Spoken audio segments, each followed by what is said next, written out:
Hi friends, welcome to our channel. ఈరోజు బ్రహ్మముడి సీరియల్లో ఏం జరగబోతుందో తెలుసుకునే ముందు వీడియోని లైక్ చేసి ఛానల్ని సబ్స్క్రైబ్ చేసుకొని సపోర్ట్ చేయండి. ఈరోజు మీ వల్లే అంకుల్కి ఈ పరిస్థితి వచ్చింది. నన్ను ఎదిరించాలన్న ఈ ధైర్యమే నీ మొగుడికి ఈరోజు మృత్యువుగా మారింది అని రేఖ అంటూ ఉంటే, ఏంటి బెదిరిస్తున్నావా అంటూ అపర్ణ ఎదిరిస్తూ ఉంటుంది. నాన్నమ్మ నీకు దండం పెడతాను, అవతల తాతయ్య ప్రాణం ప్రమాదంలో ఉంది, నువ్వు సైలెంట్గా ఉండు అంటూ ఇందు, ఆంటీ మా నాన్నమ్మ మాట్లాడింది తప్పే ఆంటీ, కావాలంటే తనకి నేను క్షమాపణలు చెప్తాను, ముందు మా తాతయ్యకి ఇవ్వాల్సిన యాంటీడోస్ ఏంటో చెప్పండి ప్లీజ్ ఆంటీ అని ప్రాధేయపడుతూ ఉంటుంది. ఎక్కడికి వెళ్ళాల్సిన అవసరం లేదు, అది నా దగ్గరే జాగ్రత్తగా ఉంది, కానీ నేను ఇవ్వాలనుకోవడం లేదు అని రేఖ అంటూ ఉంటుంది. ఆంటీ ప్లీజ్ ఆంటీ, అలా అనకండి ఆంటీ, మీరు ఏం చెప్తే అది చేస్తాను, దయచేసి ఆ ఇంజెక్షన్ ఇవ్వండి ఆంటీ, ప్లీజ్ ఆంటీ, మా తాతయ్య ప్రాణాలు కాపాడండి ఆంటీ, ప్లీజ్ ఆంటీ అని ఇందు ప్రాధేయపడుతూ ఉంటే, నువ్వు ఇలా అడుక్కుంటూ ఉంటే నాకు కాస్త జాలిగానే ఉంది, ఆఫ్ కోర్స్ ఇవ్వాలని కూడా అనిపిస్తుంది, సరేలే ఈ ఒక్కసారికి ఇచ్చేస్తాను, నా బెడ్రూమ్లో ఉంది వెళ్ళి తెచ్చుకో అని రేఖ చెప్పడంతో, సరే ఆంటీ తెచ్చుకుంటా అంటూ ఇందు చాలా హడావిడిగా రేఖ బెడ్రూమ్లోకి వచ్చి యాంటీడోస్ ఇంజెక్షన్ కోసం వెతుకుతూ ఉంటుంది. ఆంటీ అక్కడ ఇంజెక్షన్ లేదాంటీ అని ఇందు కంగారు పడుతూ ఉండడంతో, అయ్యో కన్ఫ్యూజ్ అయిపోయినట్టున్నాను ఇందు, ఆ ఇంజెక్షన్ నా బెడ్రూమ్లో కాదు మీ తాతయ్య బెడ్రూమ్లో ఉంది, వెళ్ళి తెచ్చుకో అని రేఖ మళ్ళీ చెప్పడంతో ఇందు పరుగులు పెడుతుంది.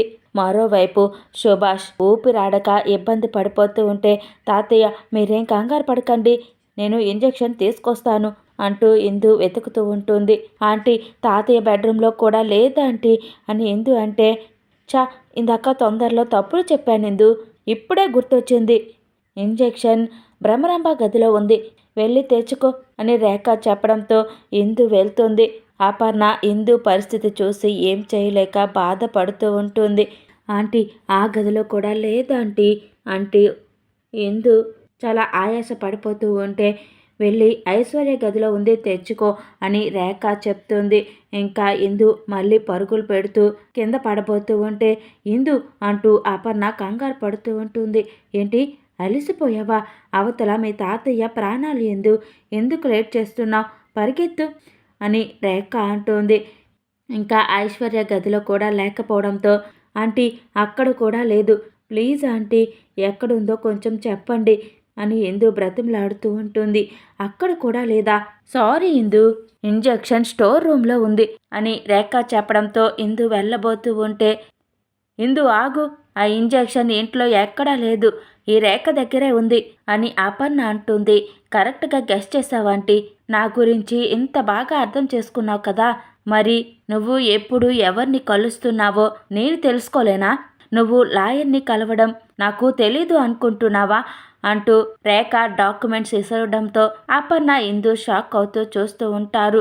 నా మీద కోర్టులో కేసు వెయ్యాలనుకుంటావు, ఎంత ధైర్యం ఉంది నీకు, నా పేరు మీద ఉన్న పవర్ ఆఫ్ పట్టణాన్ని నీ మనవరాల చేతిలోకి మార్చేద్దామనుకున్నావు కదా అని రేఖ అనడంతో, అమ్మో నువ్వు పైకి అమాయకంగా కనిపిస్తావు కానీ వెనక నుండి బాగానే నడిపిస్తున్నావుగా అని భ్రమరాంబ అంటుంది. నడిపించడమే కాదు వదిన, ఏదో వాటి చేసి తన మనవరాలకి ఈ ఆస్తి మొత్తం ఇచ్చేయాలని చూస్తుంది అని రేఖ అంటూ ఉంటే, ఇక ఇందు అయితే, నానమ్మ ఏంటి నానమ్మ ఇదంతా, రేఖ ఆంటీ చెప్పిందంతా నిజమా, నువ్వు లాయర్ని కలిసావా, చెప్పు నానమ్మ కలిసావా అని ఇందు నిలదీస్తూ ఉంటే, నటించుకు, నీకు తెలియకుండానే మీ నాన్నమ్మ వెనక నుండి ఎంత నడిపించిందా, నీకు తెలియకుండానే లాయర్ని కలిసిందా అని రేఖ అంటూ ఉంటే, ఆంటీ నేను అమ్మ మీద ఒట్టేసి చెప్తున్నాను ఆంటీ, ఈ విషయాలేవి నాకు తెలియదు ఆంటీ, అవతల తాతయ్య పరిస్థితులు బాగోలేదంటీ, ప్లీజ్ ఆంటీ ఆ ఇంజెక్షన్ ఇవ్వండి ఆంటీ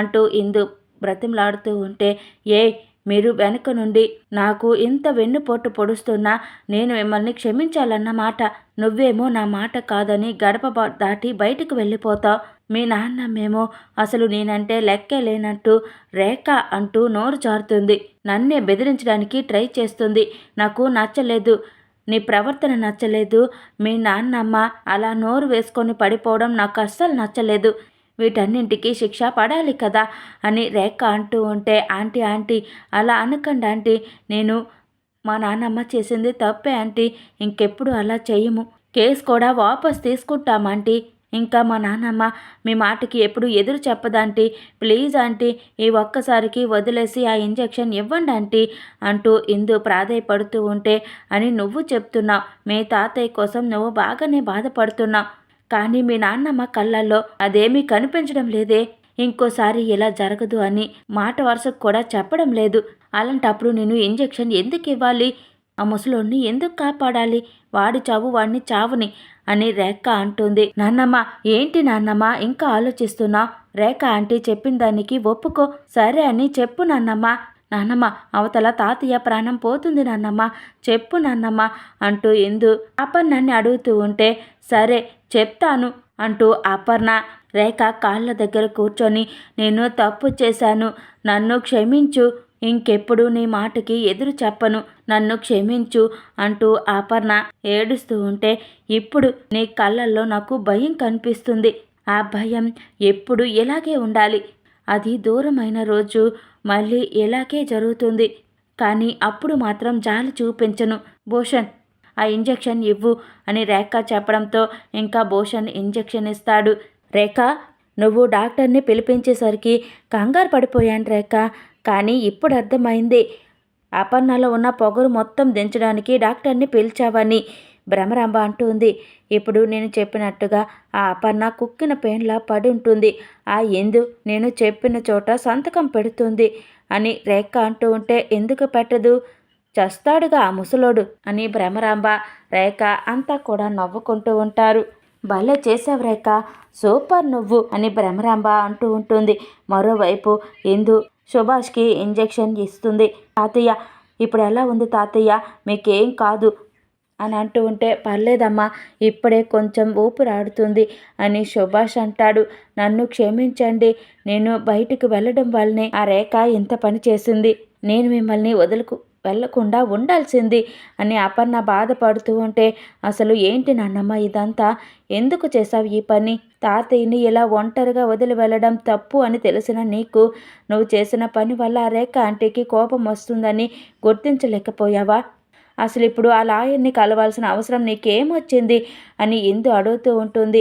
నీకోసమే ఇదంతా చేశానే అని అపర్ణ అంటూ ఉంటే, నా కోసం తాతయ్య ప్రాణాలని పణంగా పెట్టేస్తావా అని ఇందు అంటూ ఉంటే, అవసరమైతే నా ప్రాణాలని వదులుకోవడానికి కూడా నేను సిద్ధంగా ఉన్నాను, ఒకప్పుడు నువ్వు చిన్నదానివి, ఆ రాక్షసి నుండి నిన్ను కాపాడుకోవడం కోసం అది ఏం చెప్తే అది విన్నాను, ఎక్కడ సంతకం పెట్టమంటే అక్కడ పెట్టాను, కానీ ఈరోజు ఈ ఆస్తి మొత్తానికి అది గార్డియన్లా కూర్చొని నిన్ను బానిసలా చూస్తుంటే మౌనంగా ఎలా ఉండమంటావు, నువ్విప్పుడు మేజర్వి, నీకు ఏ గార్డియన్ను అవసరం లేదు, ఈ ఆస్తి మొత్తం నీ పేరు మీదకి తీసుకోవచ్చు అని అపర్ణ అంటూ ఉంటే, అని లాయర్ చెప్తే వెళ్ళిపోయావా, ఇక చాలు ఆపు నానమ్మ, నాకు కావాల్సింది న్యాయం ధర్మం కాదు, చట్టపరంగా నాకు ఏం దక్కుతుందనేది కూడా నాకు అవసరం లేదు, నా ముందు నాకున్న ఒకే ఒక్క లక్ష్యం మిమ్మల్ని కాపాడుకోవడం, ఇప్పటి వరకు నేను కోల్పోయింది చాలు నాన్నమ్మ, ఇప్పుడు కూడా మీరు నాకు దూరం అయితే